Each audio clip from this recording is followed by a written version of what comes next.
Soy el doctor Jorge Acuña y tengo el agrado de presentar a una de las doctoras que admiro bastante.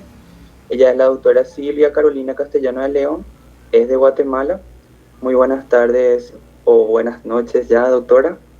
Para comenzar, quiero dar un breve resumen de lo que es el currículum de la doctora. Ella es odontopediatra, especialista en neurodesarrollo del niño y del adolescente, maestría en administración hospitalaria, posgrado en gerencia en clínica y hospitales, especialista en tanatología. Ella es odontóloga de pacientes con discapacidad y pacientes con enfermedades crónicas, bajo manejo de comportamiento. Tiene experiencia en sedación y anestesia general en Grupo Dental Familiar, Guatemala. Es odontóloga y ortopeda más pacientes con alteraciones craneofaciales en Funda Sonrisa y Rotaplas, Club Rosario, Guatemala de la Asunción, miembro fundadora vitalicio de la Academia Interamericana de Odontología para Pacientes Especiales, AIOPE, y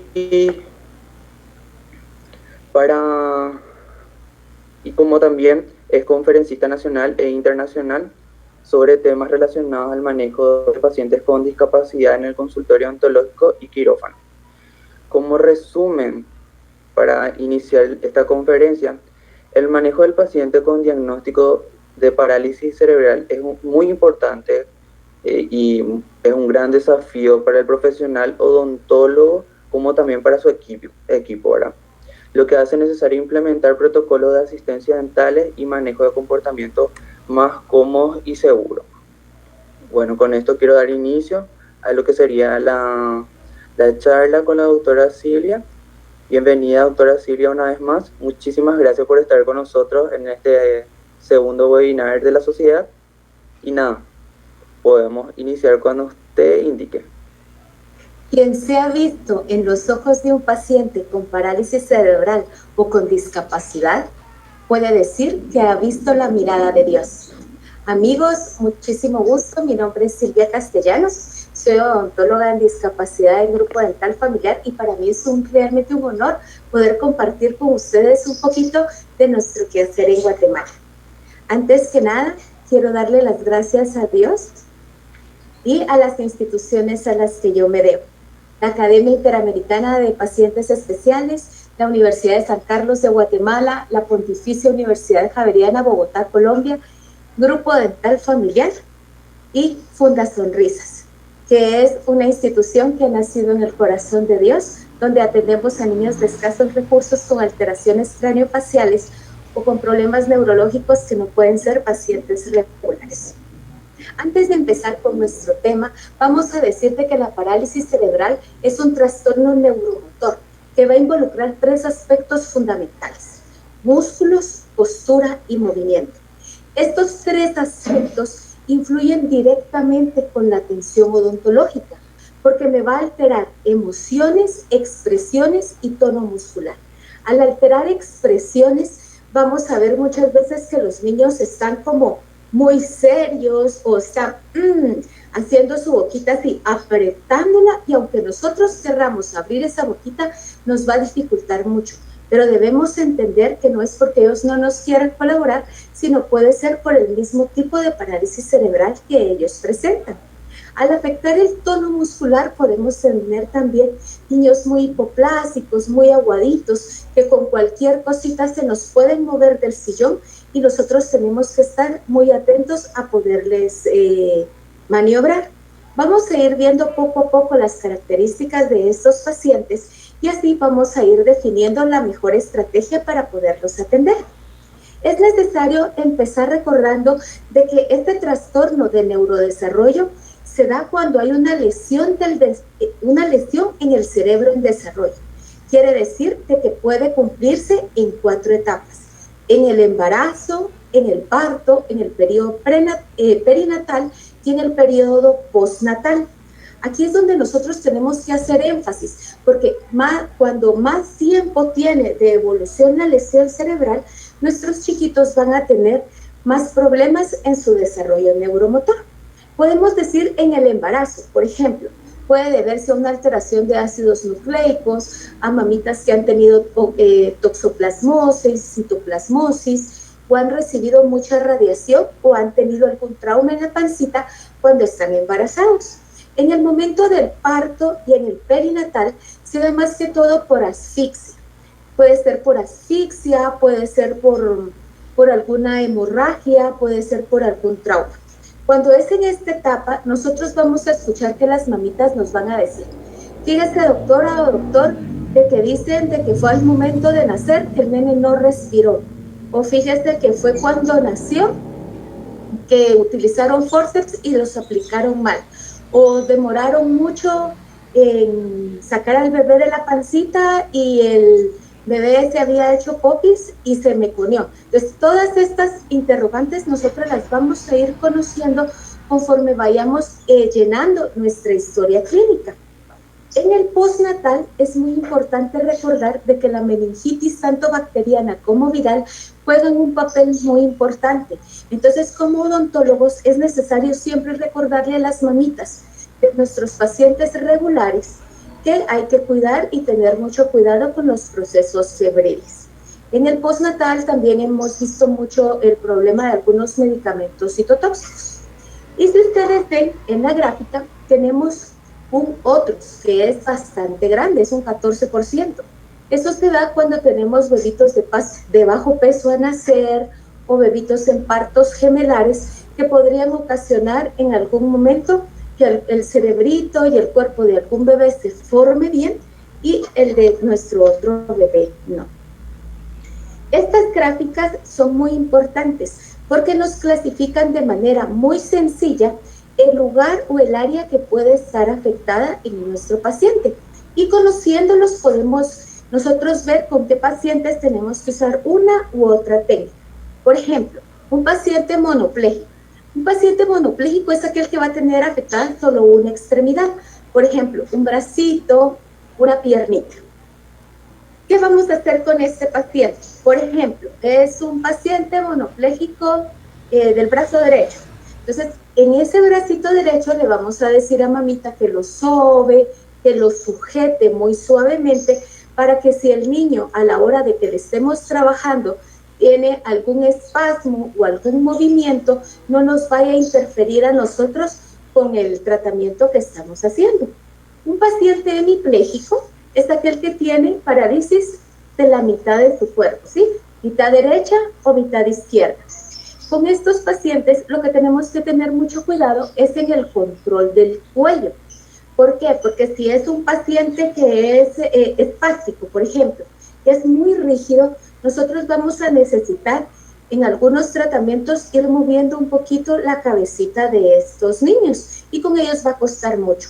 Cuando nos encontremos con un paciente hemipléjico, lo que nosotros hemos hecho es de que le aconsejamos a algunas mamitas, si vemos que es muy rígida su musculatura, que apliquen agüita caliente, lienzecitos calientes en el cuello y hagan masaje con algún aceite, a modo de que eso nos facilite a nosotros el tono muscular y para que lo rígido que está este músculo, más el estrés que nosotros podamos causar a la hora del tratamiento, no nos lo vaya a poner más rígido, porque si no podemos causar hasta una contractura muscular al momento de quererle trabajar a estos chiquitos.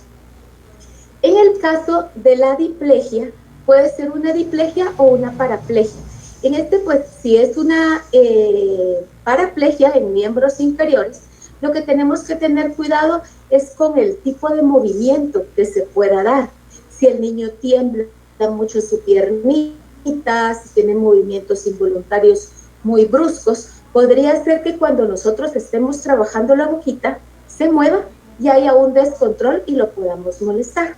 Si la diplegia es superior, entonces tenemos que tener el mismo cuidado que con nuestros pacientitos hemipléjicos. Cuando hablamos de la cuadriplegia, estos son los pacientitos con los cuales tenemos que tener muchísimo más cuidado, porque aparte de que se ve afectado el tono corporal completo, eso quiere decir de que va a estar afectado su cuello, su tórax, sus brazos, también va a estar afectada la musculatura de su carita. Muchas veces son pacientitos que hacen caras, por ejemplo, hacen mueven su boca, la abren, la cierran, la contraen, entonces tenemos que tener mucho cuidado porque si estamos trabajando en sector anterior, ellos se podrían cortar. Con lo que dije, no quiero decir que todo paciente cuadraplégico o dipléjico tenga que ser llevado a una anestesia general. Si nosotros podemos manejar bien nuestra técnica de restricción y podemos manejar bien el manejo de comportamiento, es un paciente que puede salir avante. En la institución en la que yo laboro, que es Grupo Dental Familiar y Funda Sonrisas, no creemos en la restricción física por medio de papús o de envolver a nuestro chiquito con tablitas y ponerlo rígido. Creemos más en una restricción física que sea cuerpo a cuerpo. Y en algunas ocasiones, cuando el temblor es muy grande y realmente es muy poco tratamiento el que hay que hacerle a nuestro paciente cuadraplégico o dipléjico o hemipléjico, pues lo que optamos es con una sabanita, con una chamarrita del mismo nene, pues cubrirlo y no apretarlo, únicamente cubierto para que él sepa que tiene cierta restricción en su movimiento.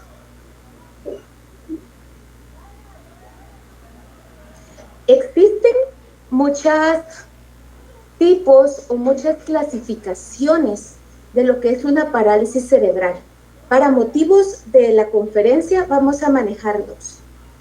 La espástica, que es todo aquello que se refiere a rigidez, a musculatura rígida, tensa, a músculos apretados. Es muy importante tener en cuenta esto porque en estos pacientes necesitamos bajar el estrés al mínimo para no provocar ninguna contractura muscular. Y es aquí donde en la clínica nos podemos valer de algunas técnicas. Por ejemplo, para bajar el estrés podemos cantar, podemos contar un cuento, podemos ir jugando con nuestros tonos de voz a modo de ir controlando el comportamiento del niño. Otras cosas que nos han funcionado muy bien es también la termoterapia, es lo que decía, colocar pañitos de agua caliente, colocar también aromas relajantes. Estos aromas nos pueden servir a nosotros porque podemos ir haciendo con el niño un pequeño ejercicio de, mira qué rico olor, a ver, entre los dos, olamos, y poco a poco van a ir jalando, porque amigos, algo que quiero dejarles muy claro es que el hecho que nosotros no comprendamos a nuestro paciente, no comprendamos cómo se expresa nuestro paciente, no quiere decir que ellos no expresen y tampoco quiere decir de que ellos no nos entiendan. Entonces, el principal protagonista en la consulta es nuestro paciente. Entonces, a nuestro paciente cuando lo empezamos a atender, le decimos, mira Juanito, ¿cómo estás? Hoy vamos a arreglar tus dientecitos, a ver, veamos la boquita, como que estuviéramos tratando a un paciente regular. Y créanme, vale la pena, porque el manejo del comportamiento cada vez se va haciendo más sencillo con estos pacientes. Y también tenemos por otro lado nuestros pacientes discinéticos. Los pacientes discinéticos son aquellos pacientitos que van a mostrar ciertos movimientos incontrolados, involuntarios, que pueden ser de manera muy lenta o puede ser un movimiento fuerte o brusco, o bien puede ser un movimiento lento y movimiento fuerte o brusco. Entonces con ellos tenemos que estar muy preparados, con los que yo les había dicho antes, de que la mamita me esté sujetando la manita, que el papá esté sobando la piernita, dependiendo de la discapacidad y dependiendo también en donde tenga el movimiento. Los tres tipos de parálisis cerebral más comunes en esta categoría, que es la discinética, está la tetoide, que son niños hipotónicos, tienen un tono muscular muy débil, ¿verdad?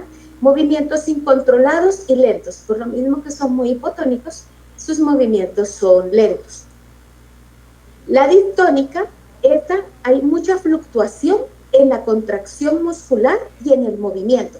Entonces son los niños que les digo yo, ahorita me pueden hacer un movimiento lento, pero de repente hacen un movimiento rápido y brusco. Con estos niños, como vamos a tener siempre a la mamita o al cuidador a la par, lo que le aconsejamos es, si el problema es en los bracitos, Mamita, soba el bracito y con el otro brazo lo coloca aquí. Solamente lo coloca sin hacer ningún tipo de presión. Esto es para que si el nene en algún momento quiera hacer algún movimiento que lo lleve a turbina o que lo lleve a boca, la misma mamita lo para. Recuerden, no es presionar al niño, es solo servirme como una barrerita para poder hacer la contención. Y también vamos a ver la ataxia, que son movimientos inestables, falta de equilibrio. Estos niños en su mayoría son niños que llegan a la clínica, que caminan despacito, pero que logran caminar. Y cuando ustedes ven el movimiento de la marcha, es un movimiento inestable, sin equilibrio. Entonces ya sabemos que son niños que van a llegar muy seguido por trauma, ¿sí? Valdría la pena que cuando estos chiquitos sean ya mayores, 18 o 22 años, pues pensemos muy bien en la confección de algunas férulas que nos ayuden a nosotros a poder proteger estos dientes en caso haya algún trauma. En estas discinéticas cabe la pena decir de que hay unas que el niño tiene un tono normal, otras que no tienen, que son completamente atónicas, otras que tienen un tono disminuido, u otras que pueden ser hipertónicas, y va a costar mucho diferenciarla de alguna espástica. En este sentido, no importa tanto que sepamos, ay, es una espástica, es una discinética, sino que sepamos reconocer cuál es cada una de las características que tienen nuestros chiquitos para poder entonces enfocar el manejo de comportamiento. En esta radiografía, en esta diapositiva, nos referimos a la severidad con que está afectado este cerebrito de nuestro chiquito. Entonces, vamos a decir, la severidad 1, vamos a ver que es un niño un poquito más lento, que sus pasos son menos firmes, pero que habla bien, nos comprende, sigue muy bien instrucciones, no tenemos ningún problema. Entonces todas las técnicas de manejo de la conducta que se están utilizando con paciente regular, las podemos utilizar con ellos. La tipo 2 es cuando tenemos una parálisis cerebral de leve a moderada. De igual manera, técnicas de manejo de comportamiento, algún tipo de aromaterapia, música, juego, nos ayudan mucho. Es en la tipo 3 y en la tipo 4 donde como odontólogos nos tenemos que poner a pensar cuál es la necesidad de tratamiento de nuestro paciente, cuál es nuestro expertise, nuestra habilidad y hasta dónde podemos llegar nosotros para tratar a un paciente bajo técnicas de manejo de comportamiento o mejor llevarlo a una anestesia general. La tipo 3 es de moderada a severa y la tipo 4 es donde no tengo ningún tipo de actividad. Aunque en tipo 4 uno dice, bueno, tipo 4 pues puede ser un cuadrapléjico, por ejemplo, no se me va a mover. No tenemos que equivocar eso, porque si tenemos, por ejemplo, una severidad 4, es tetrapléjico y es espástico, recuérdense que él va a ser tieso, duro. Entonces, si nosotros tenemos mucho tiempo esa boquita abierta, podemos causar algún problema en articulación temporomandibular. Entonces, tenemos que ir jugando con todos estos aspectos para poderle brindar calidad de tratamiento a nuestro paciente. Porque recordemos que todos nuestros pacientes los tenemos que tratar como que fueran el ser más amado por nosotros, nuestros hijos, nuestros padres. Y más estos chiquitos que son un regalo de Dios para cada uno de nuestros consultorios. Aparte de todas las alteraciones que hemos visto que están en la parte muscular, en la parte motora, estos chiquitos también tienen una serie de complicaciones. La mayoría de niños únicamente puede ser el retraso psicomotor, el tono muscular, la postura, pero otros presentan algunas alteraciones. Entre ellas están las alteraciones sensoriales. Tenemos mucho problema con oído, con hipo o hiperacusia y con visión. Con visión muchos van a cursar con estrabismo y con astigmatismo. Entonces, si sé que una de las alteraciones sensoriales que puede tener mi paciente es el oído, lo que tengo que hacer es evitar ruidos muy fuertes, ruidos bruscos en el consultorio. Tengo que tener capacitado a mi personal para que cuando llegue este tipo de paciente ya lo tenga todo ahí. Si va a abrir una gaveta, la gaveta se abre suave y se cierra suave. ¿Por qué? Porque si tenemos muy buen comportamiento nosotros y de repente hay un ruido muy brusco, arruinamos el comportamiento del niño, el niño se tensa o puede empezar con algún tremor y la consulta se termina. Otro aspecto muy importante es el aspecto de comunicación. Muchos decimos, no entiende porque no habla, es de que no, ha de haber algún retraso intelectual atrás. Muchos de estos niños tienen alteraciones musculares en lo que es la boca, en lo que es el orbicular de los labios. Puede haber una hiper o una hipotonía a nivel de lengua que va a costar mucho sacarlos de ahí para que ellos puedan hablar. Cuando se trabaja en equipo, vamos a ver que los terapistas del habla van a pedir nuestra ayuda o nosotros mismos podemos ofrecer nuestra ayuda, porque podemos ofrecer algún aparatito como un botón en perla para que el niño le vaya llamando la atención y lo vaya girando con su lengüita y así vamos a ejercer más movimiento y más tensión muscular a esa muelita. O bien les podemos proveer algunos cepillos que sirven para estimulación temprana en boquita, que los vamos a ver más adelante. Otro tema es el tema del aprendizaje. Parálisis cerebral no es sinónimo de retraso intelectual. Recordemos, el hecho que yo no le comprenda a mi paciente cómo se expresa o qué me quiere comunicar, no quiere decir de que él tenga un retraso intelectual. Quiere decir que yo me tengo que preocupar por poder entender a este paciente y utilizar métodos que me ayuden a poderle entender. Lo que nos ha funcionado mucho a nosotros en Dental Familiar es tener a la mami o tener al cuidador a la par del niño. Porque si ustedes se fijan, no hay nadie mejor que una mami o un cuidador para saber entender a su hijo. Hay veces que los niños solo miran a la mami y la mamá ya sabe qué es lo que quiere. O solo ya saben qué es lo que quiere. Entonces, ellas nos pueden servir a nosotros como intérpretes para ir conociendo al niño y para ir entablando una mejor comunicación y una mejor empatía con nuestro niño. También existen algunos métodos por medio de pictogramas que podemos ir utilizando y que se los voy a presentar más adelante. Síndromes convulsivos, algunos chiquitos van a presentar convulsiones, otros no. Entonces, dependiendo de esto, pues tenemos que tener nosotros algún cuidado a la hora de examinar alguna hiperplasia gingival. La nutrición es muy importante. Dependiendo del tipo de la parálisis cerebral, hay algunos chiquitos, o en su mayoría, son alimentados con comida muy cauchosa, muy viscosa, rica en carbohidratos, que como sabemos es altamente cariogénica.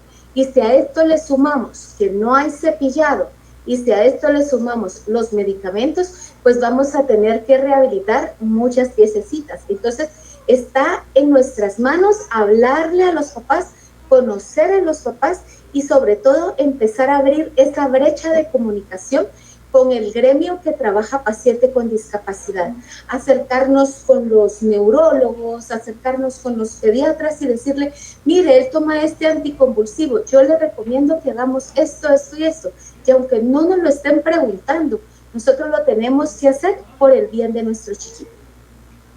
Otra alteración muy frecuente son las alteraciones respiratorias. En su mayoría se dan porque estos chiquitos casi siempre están acostados.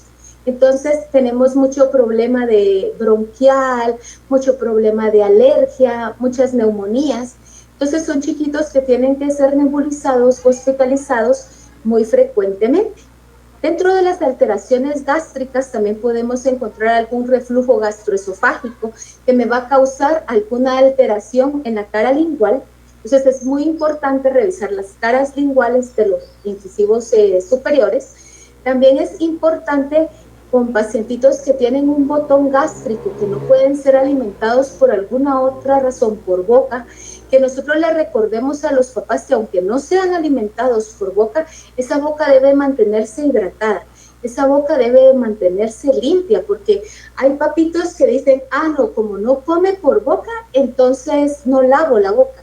Tenemos nosotros que ser como muy cuidadosos y muy juiciosos con revisar esto, porque incluso hay pacientes que pueden cursar alguna candidiasis y hacer algún broncoespasmo debido a la candidiasis por la mala higiene bucal. Ahorita vamos a hablar un poquito sobre el protocolo de atención de nuestros chiquitos. Bueno, cuando es la primera consulta de nuestro chiquito, ¿sí? Yo pido que vayan todos. Lo primero que hago es una llamada telefónica. ¿Sí? Vienen los papás y quieren concertar la cita conmigo. Entonces yo les digo, mire, denme su correo electrónico, denme un WhatsApp, y yo les voy a mandar ciertas ilustraciones para que el niño conozca el edificio donde estamos, la clínica, y nos conozca a nosotros. Y necesito que ese día venga toda la familia. En esa llamada telefónica también yo pregunto la mayoría de la historia médica, ¿sí?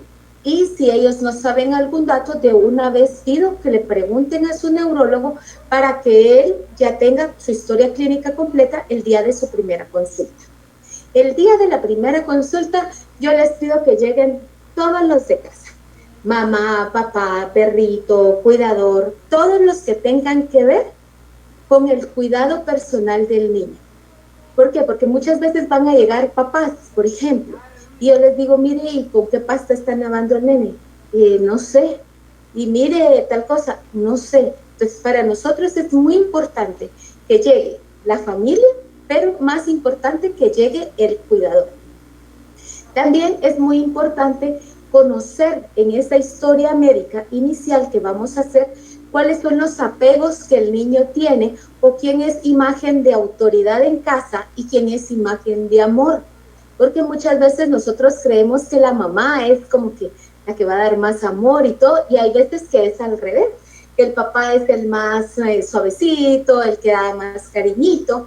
Entonces necesitamos saberlo para saber qué función va a jugar él en el tratamiento dental.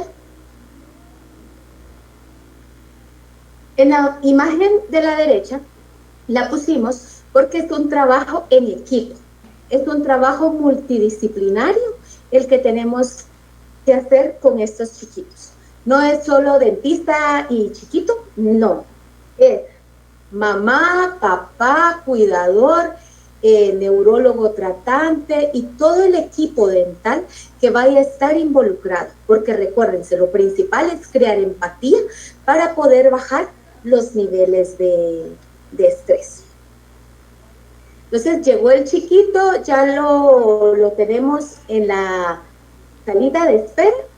Yo recomiendo salir a traer a nuestro paciente, porque a la hora que ustedes salen a recibir a ese paciente, es como decirles, hola, bienvenido, yo soy tu amiga, ¿cómo estás?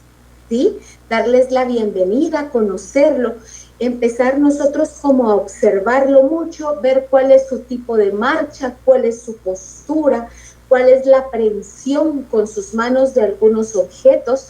Si nuestro chiquito está sentado, ver cómo está sentado, si alguna de sus extremidades presenta alguna malformación, ¿sí? Algún problemita, alguna polidactilia, incluso, como les decía, ver la aprehensión. Y muy importante, ver autoinjurias. Eso es muy importante en odontología porque va a depender mucho del tipo de autoinjuria que se haga para ver el tipo de restauración que hay. Nosotros aconsejamos mucho hacer restauraciones romas, aunque no sean tan estéticas, pero en un niño que tiene una autoinjuria, si hacemos un borde incisal muy filoso, la autoinjuria va a ser mayor. Algo muy importante es el paso de nuestro paciente a la silla. Cuando son chiquitos, pues bueno, vienen, lo cargan y lo ponen, ¿sí? Pero cuando ya estamos hablando de un jovencito, este paso puede ser un tanto incómodo para él, porque a él lo están cargando, a él lo están moviendo, con él todos andamos así como, uy, ya no aguanto para ponerle la silla. Entonces eso va a crear cierto grado de incomodidad en el joven y nos va a interferir en el tratamiento odontológico. Bueno, cuando ya los tenemos, es importante saber en qué posición vamos a colocar el sillón. No todos los pacientes con parálisis cerebral se van a colocar en sillón horizontal. Por ejemplo, pacientes como la nena que ven aquí, que está con el dinosaurio azul. Ella tiene un problema en su columna que no le permite acostarse. Ella tiene un síndrome convulsivo muy fuerte y es espástica. Entonces, cada convulsión que ella da, ella se va haciendo un poquito para atrás. Entonces, si nosotros la queremos acostar, hace esto, como vaivén y le duele. Entonces, a ella la tendemos en una posición semisentada. Es lo que les decía, miren, aquí está nuestro peluchito, ¿verdad? Que es la mascota de la clínica. Entonces tenemos un ponchito que es igual al peluchito. Entonces, ¿qué le decimos? Bueno, te voy a convertir en peluchito. Y le hacemos como un taquito sin fuerza. Si ustedes ven ahí, el ponchito está holgado. Lo único que esto va a hacer es restringir el movimiento a la hora que ella quiera meter su manita. En la foto de aquí vemos a Gisela. Ya es una señorita, ella es espástica, tiene el mismo problema que esta princesa, sin embargo, ella ya no logra acostarse ni siquiera en su camita ni con almohadas. Como ella duerme, es que se va turnando papi y mami y se la recuestan en sus piernas, a modo que las piernas queden en la columna de ella y ella pueda quedar acostadita. Entonces, realmente acostarla en el sillón, aunque sea un sillón inclinado, no podemos. Si vemos este tipo de paciente, por ejemplo, que va a llegar con nosotros, pues es paciente que sí tiene que ser llevado y fue llevado a una anestesia general, porque no íbamos a lograr estabilidad ni pleno control al momento de poderle trabajar. Después de la anestesia general, pues ya las limpiezas sí las hacíamos en la clínica, ¿verdad? Así como ven ustedes, mami tomaba las manitas, papi la cargaba, la asistente cogía su cabecita mientras yo trabajaba. La de aquí abajo es lo mismo, ¿verdad? Paciente sentado, si ven por la posición de su cabeza, no podíamos trabajarle sin ningún sostén, ¿verdad? Y en la que está aquí a la par, pues lo examinamos en el mismo sillón dental. Solo volteamos el cabezal del sillón. Existen algunos aditamentos o algunas herramientas que nos pueden ayudar a nosotros a atender de una mejor manera a nuestro paciente con discapacidad. Este es el mismo jovencito que ustedes vieron en la diapositiva anterior, ¿sí? William es súper coqueto, entonces él se prestó muy bien para esta foto. Para él es más cómodo colocarlo en su silla y que la plataforma se vaya inclinando poco a poco y poderle trabajar. Esta fotografía de aquí de la par de la nena la puse porque se trata también de hablar de algunos errores que se han cometido en la consulta odontológica que no fueron estrategias que en su momento se pensaron, pero que no me funcionaron y me gustaría compartirlas con ustedes para que no les pase. Mi princesita es una nena con una parálisis cerebral, es hipotónica, ¿sí? Y yo dije, bueno, es una princesita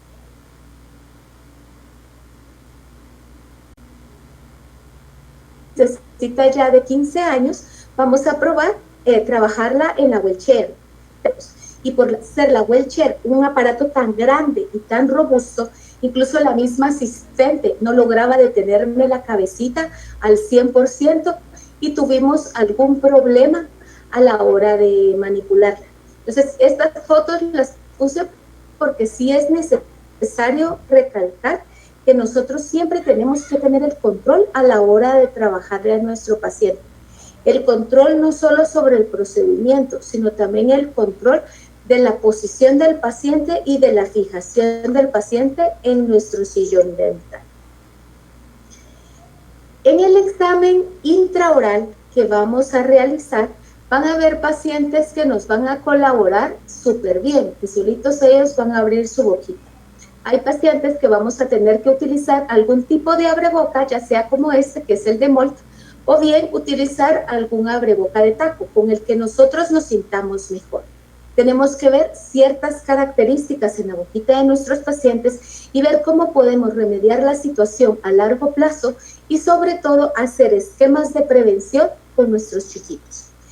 En su mayoría, no todos, dependiendo del tipo de dieta, la facilidad para higiene y que los papitos sean meticulosos con esa higiene, vamos a ver que nuestros pacientes tienen alta incidencia de caries. Entonces, como dijimos anteriormente, esta caries puede estar ligada a la alimentación, a la mala higiene, y al no haber un equilibrio muscular, tampoco las caras oclusales van a tener el efecto de autolimpieza a la hora de la masticación.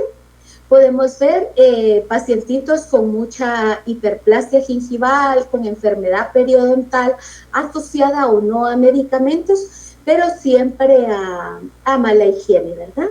Bruxismo, que por el apretamiento, vemos erosiones, como les mencioné antes, que pueden ser por reflujo, vemos traumas, sobre todo en aquellos pacientes que tienen un caminar inestable, ¿verdad?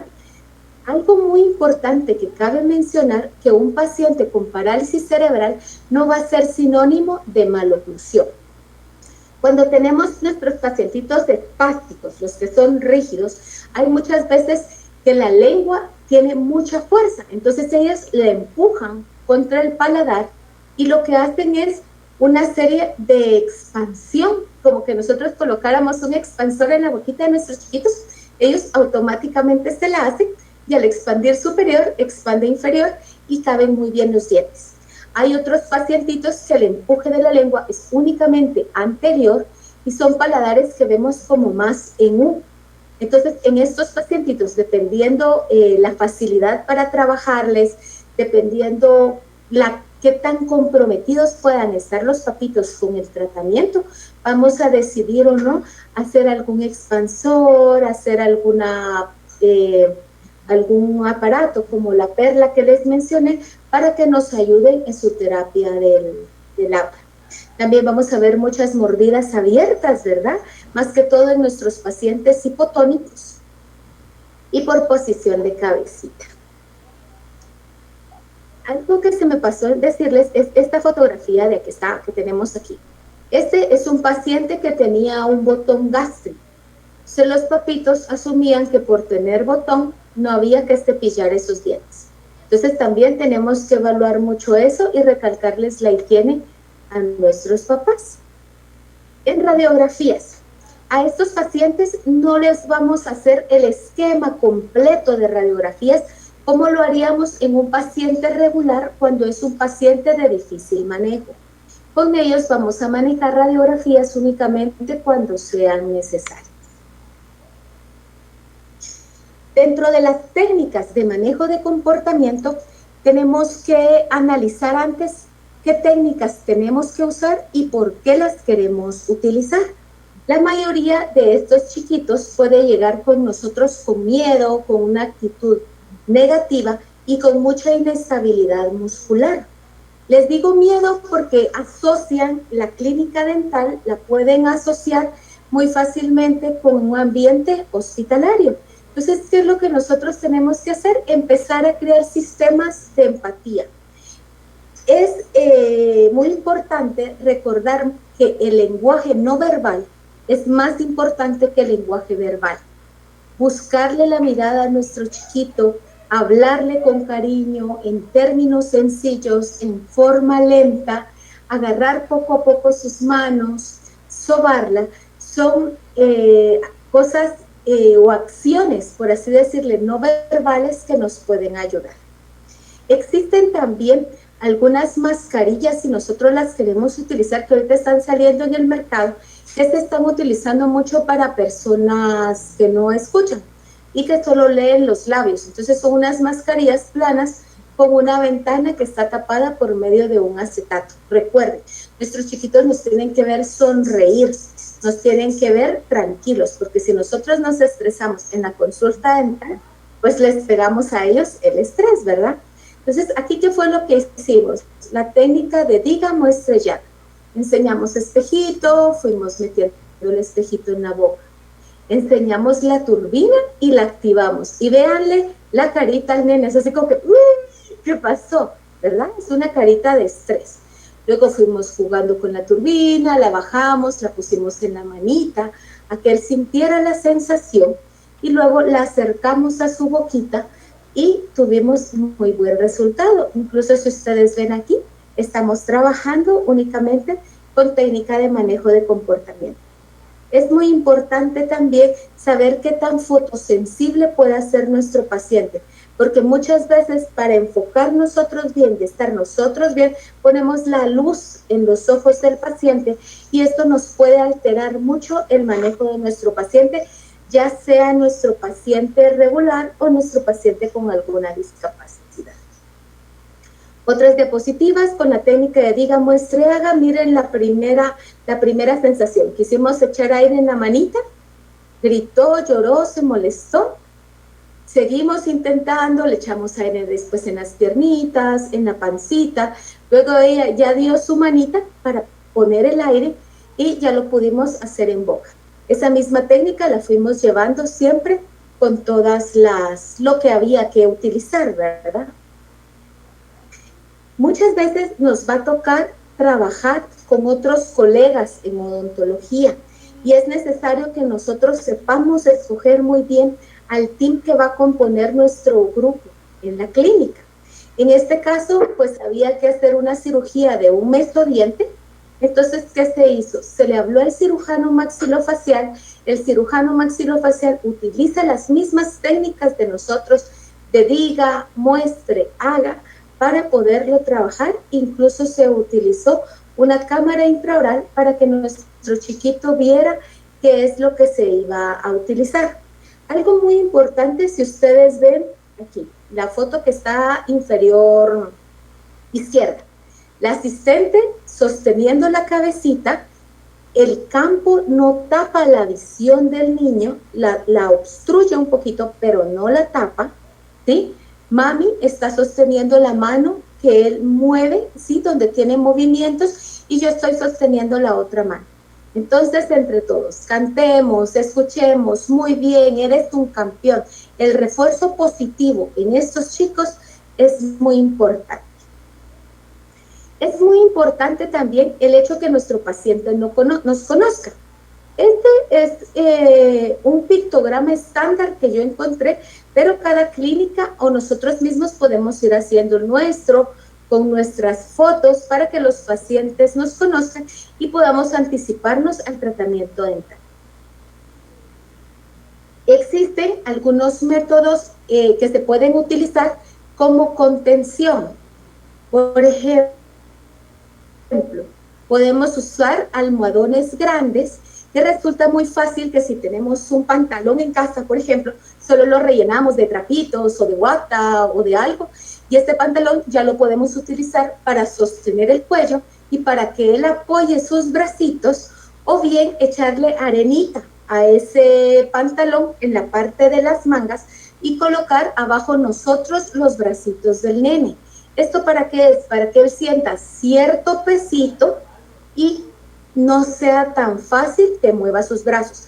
Esto es más que todo en los pacientitos que tienen movimientos lentos y suaves, ¿sí? Porque esto va a ser una barrera. Acuérdense, tenemos que echar un poquito, no un montón de arena como para que le pese.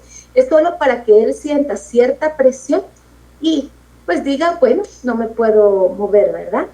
También existen estos velcros que los utilizan mucho. Les soy sincera, nosotros no los utilizamos en la clínica. Yo creo más en que papi o mami me detenga las piernitas y estar jugando. Existen también algunos inclinadores como estos que se pueden utilizar para que el niño llegue más fácilmente y no se resbale del sillón, o cositas para sostener el cuello. Muchas veces ya los niños lo traen al consultorio y le dicen, mire doctora, yo utilizo esto para que no se corra, o mire como su columnita está desviada, yo le pongo esto. Entonces, todas esas cosas nosotros las tenemos que conocer para que el niño esté más seguro y más confiable. Existen también algunos pacientes que aunque nosotros querramos que lleguen al consultorio por su estado de salud, no pueden llegar y los tenemos que ir a ver a casa. Tenemos que hacer visita domiciliaria. La visita domiciliaria nos sirve muchísimo. En este caso, que es Juan Carlos, es un joven de 32 años con una parálisis cerebral, ¿sí? Pues fuimos porque había que hacerle una extracción, ¿sí? Por una fractura dental. Entonces llevamos nuestro equipo dental portátil, va la asistente conmigo, nunca voy sola, y pido a los papitos que nos colaboren. Y se hace todo el proceso en casa.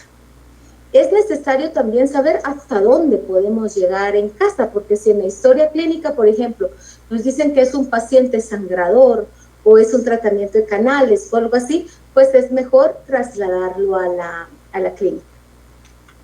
Un aspecto muy importante de nosotros de conocer la casa de nuestros pacientes es porque nosotros nos podemos acoplar al sistema de vida de ellos. Porque es muy fácil decirle en el sillón dental, bueno, mire, usted va a lavar los dientes así, lo agarra así y lo mueve. Pero nosotros realmente no sabemos en qué condiciones viven esos papás, si van a poder encontrar una superficie donde el nene esté cómodo, si se van a poder colocar atrás de la cama donde está la cabeza para poder limpiar los dientes. Entonces, lo mejor es conocer el ambiente donde se mueven los chicos para nosotros poder dar las instrucciones de higiene a los papitos. Bueno, esta diapositiva nos hace como un resumen de todo lo que hemos hablado hasta el momento, ¿verdad? Primera cita solo con los padres, que es la que les comenté que yo hago por medio telefónico, ¿verdad? Y luego se hace la cita con toda la familia. Historia clínica completa con contacto de los especialistas. Todas las citas con padres o cuidadores. Siempre, siempre, aunque una sola familia me llene el consultorio, yo prefiero que lleguen todos, ¿sí? Citas cortas por la mañana, paseo en el consultorio. Esto me va a ayudar mucho, aunque yo tenga que llevar al chiquito en la silla de ruedas, porque le puedo decir, mira, esta es mi casa, te presento mi casa, mira, en este cuartito hay tal cosa. ¿Sí? Lo que yo tengo que hacer es ir creando cercanía. El sillón en la posición que la tenemos que poner, ¿verdad? Y los implementos de apoyo de los que hablamos. Hablar lentamente en términos sencillos, solo una instrucción a la vez. Entonces, por ejemplo, Pepito, abre. Abre, mi amor. Abre. ¿Sí? No estoy, mira, tienes que abrir porque tengo que hacer eso. No. Es una instrucción sencilla. La repito varias veces hasta que yo logre lo que yo estoy buscando. Si hay necesidad, dependiendo del tipo de parálisis cerebral que tenga, se puede hacer un modelaje con padres o hermanos, la desensibilización por medio de diga, muestre, haga, que a nosotros nos ha funcionado muy bien, felicitar luego de acciones. ¿Qué nos funciona mucho a nosotros? Nosotros en la clínica hacemos pintacaritas, ¿sí? Y al principio, pues algunos dijeron, ay, está tan loca pintándole la carita a los niños con discapacidad. Pero no, miren, los niños se la gozan. Y es lo que les digo, que nosotros no les podamos comprender a ellos cómo se expresan. No quiere decir que ellos no sientan, que ellos no les ilusione algo.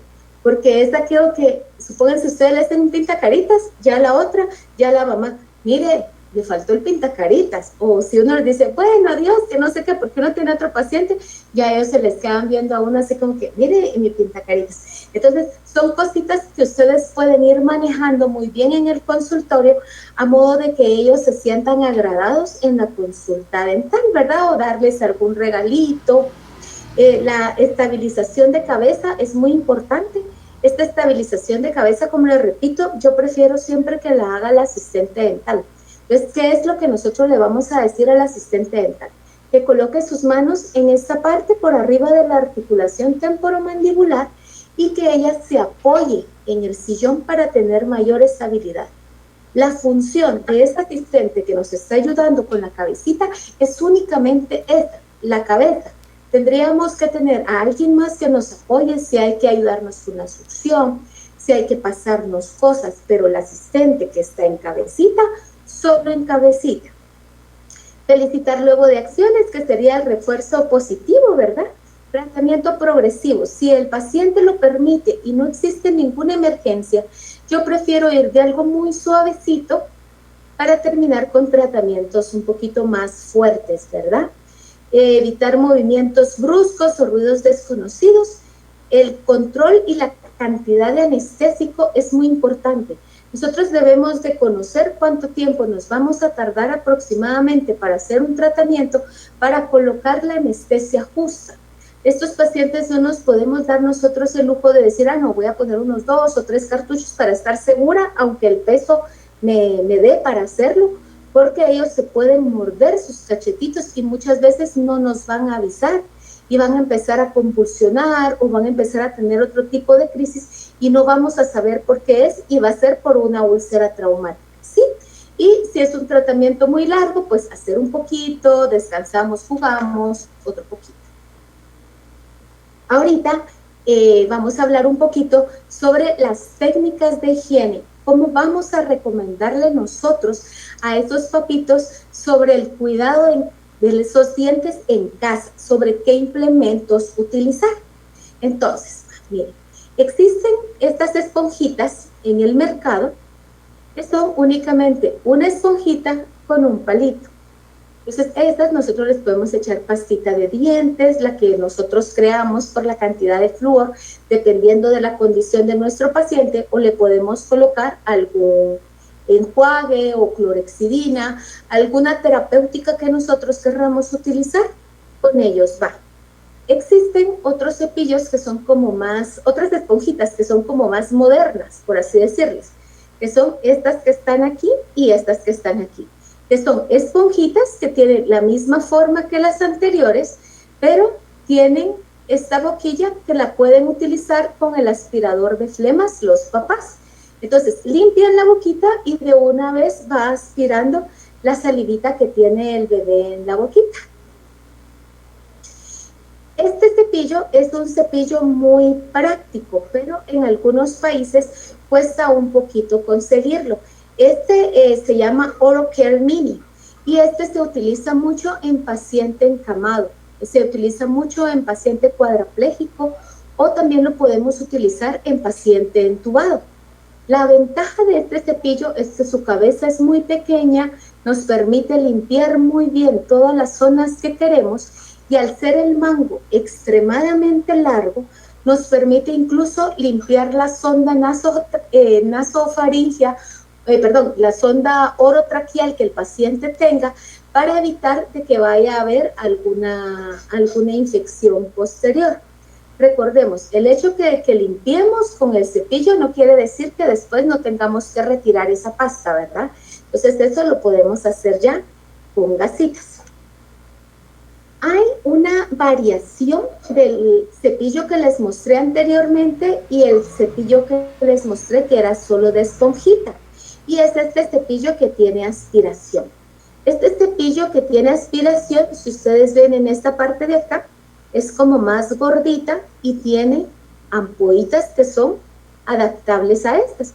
Entonces aquí podemos jugar con ampollitas de clorexidina, con ampollitas de algún enjuague de flúor. Entonces, ¿qué es lo que hacemos nosotros? Lo conectamos a la succión o lo conectamos al aspirador del paciente y vamos presionando donde está la ampollita, entonces automáticamente el líquido va saliendo. Existen estos cepillos que son muy utilizados en pacientes con autismo, ¿sí?, que también nos van a facilitar mucho la higiene dental en nuestros pacientes con parálisis cerebral. Estos cepillos, lo que recomendamos nosotros es que, aunque diga en el empaque que son suaves, cuando los papitos los compren les echen un poquito de agua caliente, porque acuérdense que con un movimiento estamos limpiando 3 superficies. Entonces podemos causar enfermedad periodontal si este cepillo está muy duro. Estos cepillos son los que yo les mencioné anteriormente, que podemos compartir mucho su uso con las terapistas del habla, que son los Z-Bite. La función de estos cepillos es mejorar la musculatura perioral, entonces vamos rodando poco a poco el cepillo más o menos en este movimiento, en toda la boquita, a modo de ir causando estímulos. Está este otro cepillo que lo ponemos y vamos jugando con los niños para que saquen la punta de la lengua.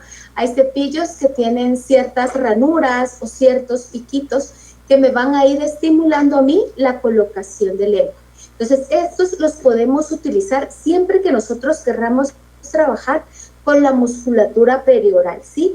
Lo vamos a trabajar con niños hipotónicos, con niños que tengan incompetencia labial, o bien que querramos nosotros modificar esa posición lingual. Hace algunos años, en 1995, DEN hizo un estudio donde vio que si se hacían ciertas modificaciones al cepillo, los niños que tenían parálisis cerebral podían ellos manipular de mejor forma y empezar a ser autosuficientes, ¿sí?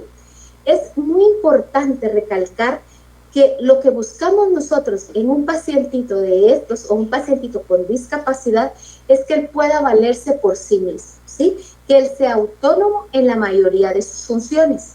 Cuando empezamos a trabajar con estos cepillos, tampoco va a ser de que ya logramos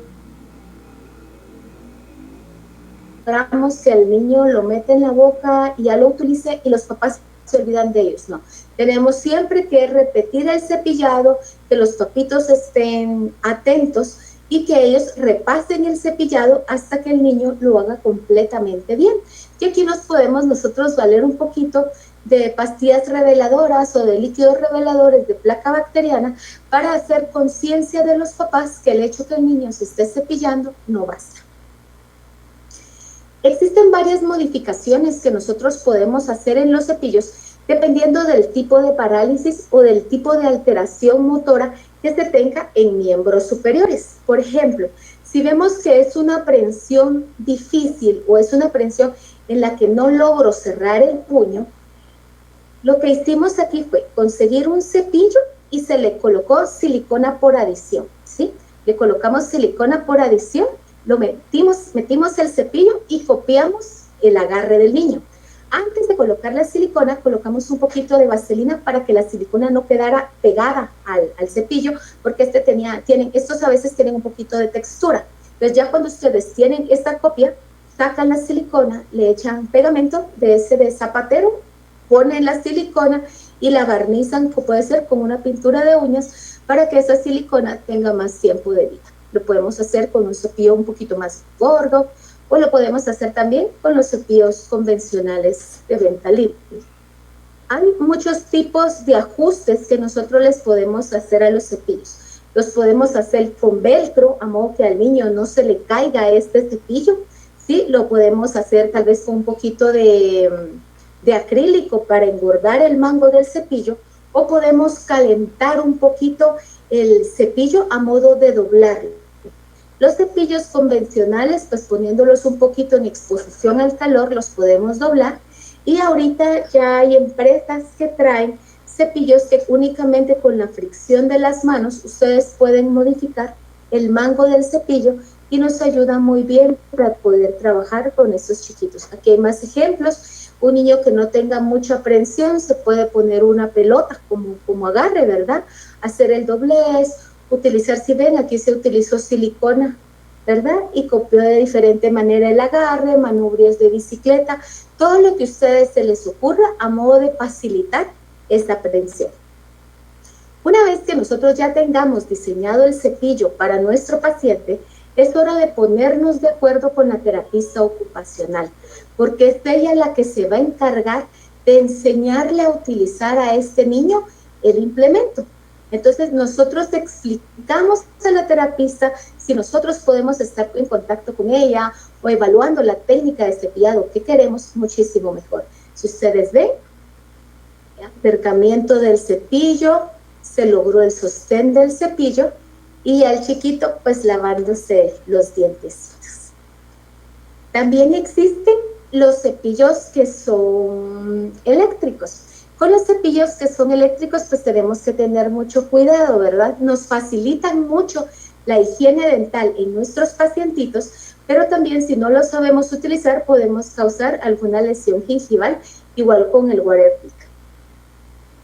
Algo muy importante es, bueno, En pacientes que no tienen mucho tono muscular o en pacientes que ellos no van a poder realizar su limpieza bucal por sí solos, tenemos que explicar a las madres algunos lineamientos para la hora de hacer la limpieza.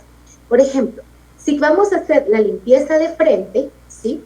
Mami se sienta enfrente del bebé, coge su cuello cuando es un niño hipotónico, porque acuérdense que al ser la musculatura muy suavecita, la articulación atlantoaxial puede sufrir alguna lesión y empieza a cepillar, ¿sí? Contacto visual con nuestro chiquito y empezamos a cepillar. Otra posición es colocarnos atrás de nuestro pacientito, cepillamos, o bien lo podemos poner recostado en nuestras piernas para que nuestras piernas o nuestro estómago le hagan un tope y la cabecita no se nos esté jugando. Existen varios implementos que nosotros les podemos recordar a los papás o les podemos recomendar para uso en casa, que va a facilitar un montón la limpieza. Por ejemplo, el uso de bajalenguas.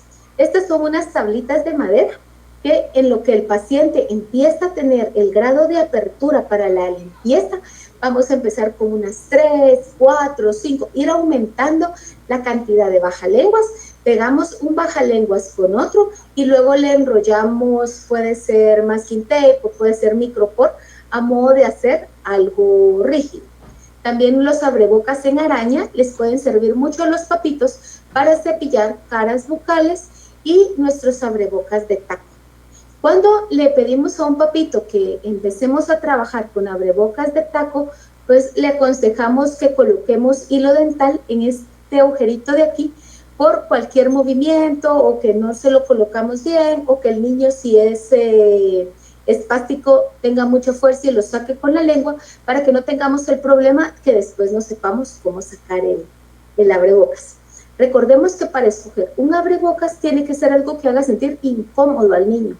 No vamos a buscar un abrebocas chiquito porque con ese chiquito voy a lograr meter el cepillo porque es un material que a la hora de él cerrar se lo puede tragar o se puede atorar. Siempre los abrebocas, su función es hacer sentir incómodo.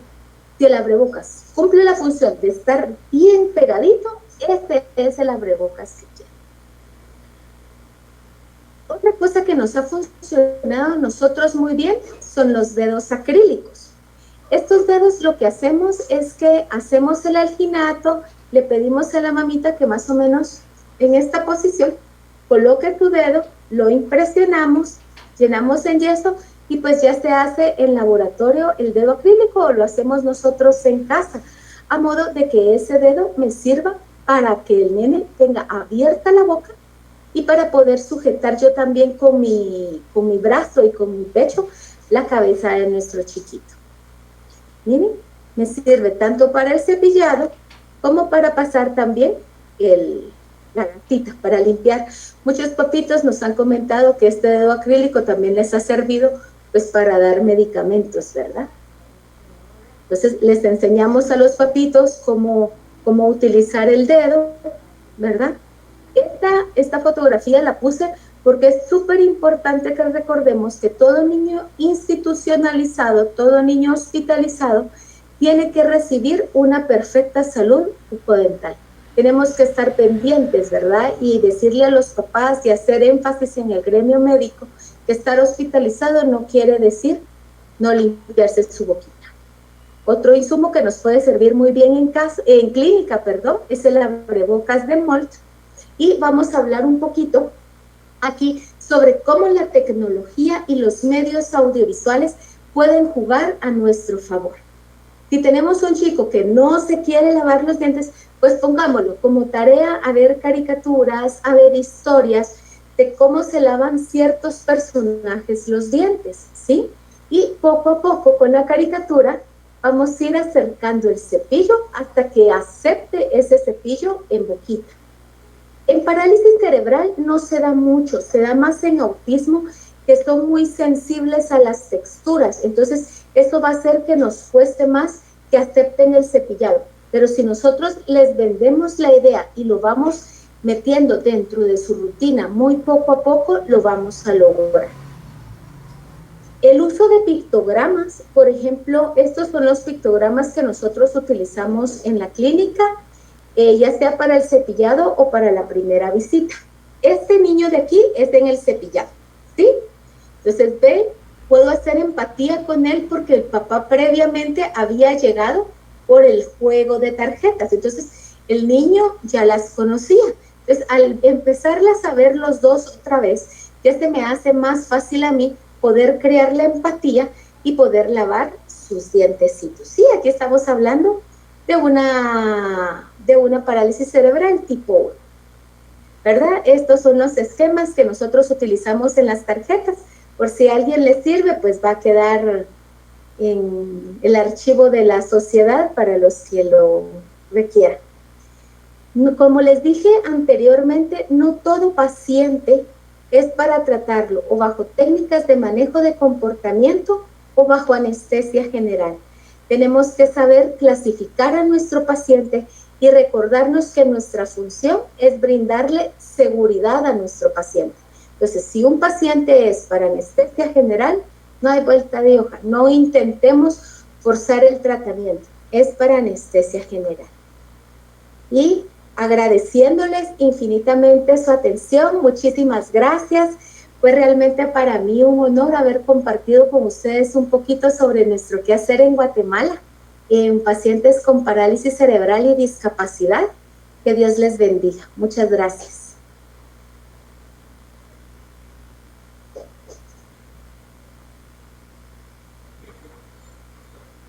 Muy buenas noches, Silvita. Estuve acá tras las cámaras yo.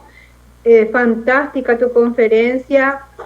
Muy agradecida en nombre de la Sociedad Paraguaya de Odontología en Personas con Discapacidad y Riesgos Médicos por ese cariño que le imprimiste a la charla, poniendo el logo de nuestra sociedad en cada una de tus diapositivas. Amiga, sos un ejemplo, te admiro muchísimo. También te digo que estamos todos los de la academia en el grupo apoyándote. Da gusto ser parte de una agrupación así, ¿verdad? Como la Academia Interamericana de Odontología para Pacientes Especiales, donde tenemos el apoyo del fundador, del soñador, que es el profesor Roberto Elías, y nuestro actual presidente, el profesor Efraín Rojas, ¿verdad? Y todos los compañeros de todos los países. Gracias a eso pude conocerte y estoy sumamente agradecida. Agradezco también al doctor Jorge, que hoy estuvo fogueándose como conductor. Muchas gracias, doctor. Muy buena tu tarea. Estamos todos haciendo esto a pulmón y veo con mucho agrado cómo vamos abriendo caminos, ¿verdad, Silvita? Ay, pues agradecerle mucho a la sociedad, a nuestros odontólogos que están con nosotros, a los papitos que también nos acompañan. Y sobre todo agradecerle a Dios por haber puesto en nuestras manos la atención dental de estos chiquitos, que realmente, como les dije a un principio, nos enamoran y nos van haciendo parte de su familia, y cada logro, pues nosotros lo podemos festejar con ellos, ¿verdad? Entonces, a los que están pensando por ahí empezar a ver a pacientes con discapacidad, bienvenidos a esta aventura. Realmente es algo que nos va a dar muchas satisfacciones. Doctor, ¿alguna pregunta? Sí, hay una pregunta que dice: en caso de bruxismo severo en los niños con parálisis cerebral, ¿qué terapéutica sería la más recomendada? Bueno, lo que nosotros hacemos es hablar con el neurólogo y colocar, si hay que colocar algunas restauraciones, pues preferimos ser como muy, ¿qué les dijera yo? Como muy, no se me viene la palabra, pero por ejemplo, si tengo que hacer una cavidad, una calza, en vez de poner una resina, prefiero una amalgama de plata o prefiero una corona de acero. O sea, no podemos ser, como en una odontología regular, ser muy conservadores, sino que tengo que hacer prevaler lo funcional a lo estético. Y siempre ponerme muy de acuerdo con el neurólogo, porque muchas veces este bruxismo es como consecuencia de un síndrome convulsivo no tratado o por la misma espasticidad del paciente. Entonces, Es un tratamiento que se lleva en conjunto. En estos pacientes, cuando hablamos de una severidad, sí me puedo dar el lujo de poner algunas pistas, como con algún aparato de ortopedia, o me puedo dar el lujo de poner algún acetato o alguna férula en mayores de edad, pero ya en pacientes tipo 2 a tipo 4 no, porque no vamos a poder sacar esa férula con facilidad de su boquita, y si es un chico que convulsiona, pues podría lastimarse con esa férula. Perfecto, doctora. Solamente esa es la pregunta. Sí, hay muchos saludos para usted de Perú, Bolivia, Brasil, Costa Rica, Argentina y Paraguay. Muy encantado con tu charla y solamente dicen cosas muy lindas sobre vos.